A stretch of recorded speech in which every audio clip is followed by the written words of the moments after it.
Hello friends, today I have a recommendations video to share with you, and it is books that center around travel or that travel plays a big part in.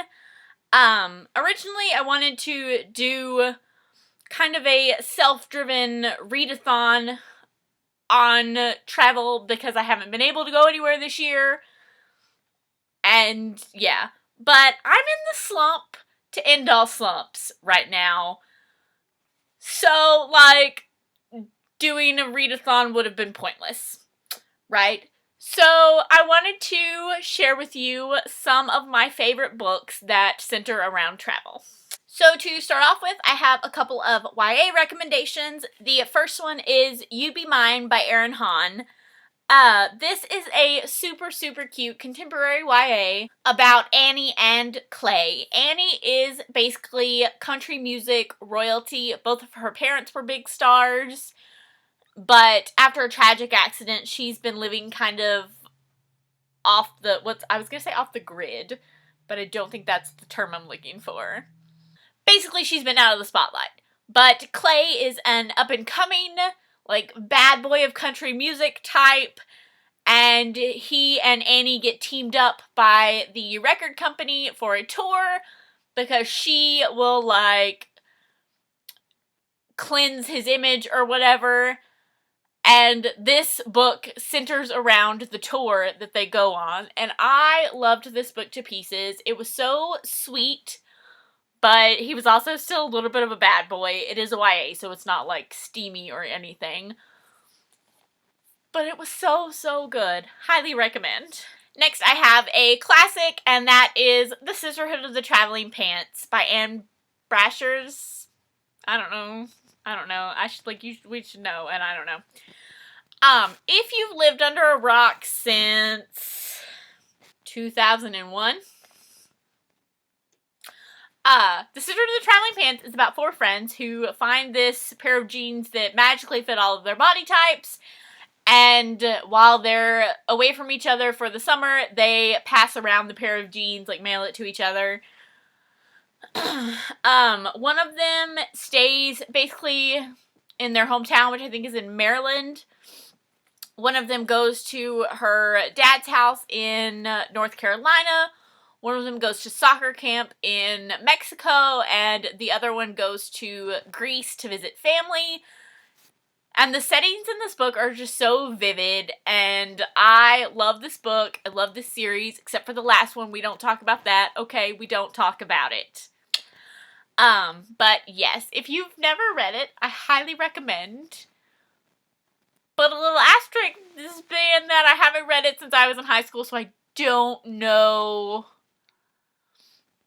I don't remember there being anything that, would not have been called out then, but would be called out now. I don't remember there being any, but you just never know.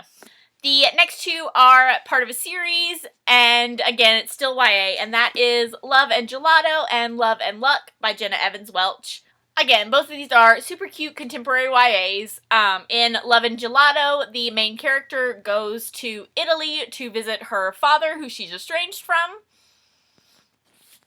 And in Love and Luck, it's that character's best friend who goes to Ireland for her aunt's wedding. And her and her brother and a friend end up on a road trip. I adore these books to pieces. Book 3 comes out in November. I am super excited. That one is set in Greece, and I cannot wait. My next recommendation is a series, and this is just the first one, obviously, but that is the, Killer Instinct series by Elle Kennedy. These are romantic suspense about groups of mercenaries and groups of female assassins. And basically every book, I think the ones I've read so far at least, have taken place in a different city around the world. They travel a lot for cases, and yeah, I highly recommend the series just in general, but especially if you want to escape reality for a little bit and travel to someplace new, they have a lot of options within this series. Next, I have Finding It by Cora Carmack.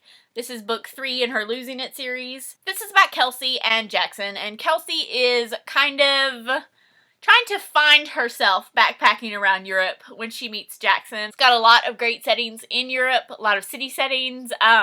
They travel by train, which like makes me think of Europe. I love this series and I love this book, and especially if you want the European setting, recommended. Next I have Fight or Flight by Samantha Young. I put this one on here mostly because it was really funny. It was a cute rom-com and they meet on an airplane. I don't remember there being much traveling in the book after that. It has been a couple of years. I read it when it came out, so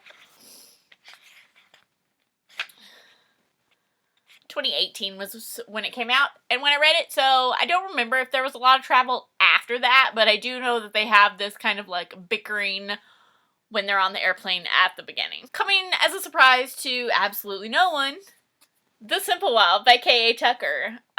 If you didn't know, this book is about Calla. Calla flies to Alaska to meet with her estranged father. And yes. I also have On the Island by Tracy Garvis Graves on this list. This was a super unexpected one. I did not expect to like this one as much as I did. I read it because Tracy Garvis Graves was going to be at Book Bonanza, so I got that signed by her. I read it like the month before or something and fell in love with it. I think it's actually in a reading blog where I read Book Bonanza authors. I'll try to link that down below. So this is Anna and TJ, and Anna is TJ's tutor. They are flying, I don't remember exactly where they're flying to, but they end up in a plane crash and stranded on an island, and it's just the two of them. I adored this book. I adored Tracy Garvis Graves. Meeting her was an absolute delight. It was actually at like the very end of Book Bonanza, and things were a little crazy, I'm not gonna lie, but she was still super sweet to everybody who was still waiting in her line. I also have Crazy Rich Asians by Kevin Kwan. This book is a roller coaster if you've ever read it. This is about Rachel, who travels to Singapore with her boyfriend Nick to meet his family for a like big wedding that they're, Ooh, this book is a roller coaster. Book 2 is a roller coaster. I still need to read book 3. But yes. Love this book. Hey, and even if you don't want to read the book, which you really should, watch the movie. The movie's great too. And finally, I have Next Year in Havana by Chanel Cleeton. So this is kind of a dual timeline book. Marisol is trying to fulfill her grandmother's dying wish of her ashes being spread in Cuba, where she grew up. The other timeline is her grandmother dealing with the Cuban Revolution and having to leave and all of that, and it's so good. Yes, so those are my books based on travel recommendations. If you have any other books that I didn't mention that you think I will like, please leave them for me down below. Someday the slump will be over with, and maybe I'll do that self-driven readathon then. Thank you guys so much for watching, and I'll see you next time. Bye.